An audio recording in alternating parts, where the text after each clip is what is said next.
Chapter 9. Farming the Oceans. People started fishing a long time ago, but today, fishermen with big boats can catch a lot of fish. Sometimes we take too many fish from the ocean. In many parts of the world, people farm fish in the ocean. The fish grow quickly, and they are also easy to catch. There are other types of farm in the ocean. In some places, farmers grow seaweed. When the seaweed is big enough, farmers collect it and dry it on land. Then they sell it. People eat it, and other farmers put it on their fields.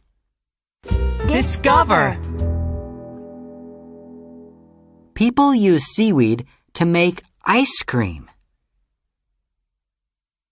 In the Pacific Ocean, farmers grow pearls. They put pieces of shell inside shellfish called oysters. And then they put the oysters on ropes. Hard, shiny covers called pearls grow around the shell pieces. Farmers sell pearls for a lot of money.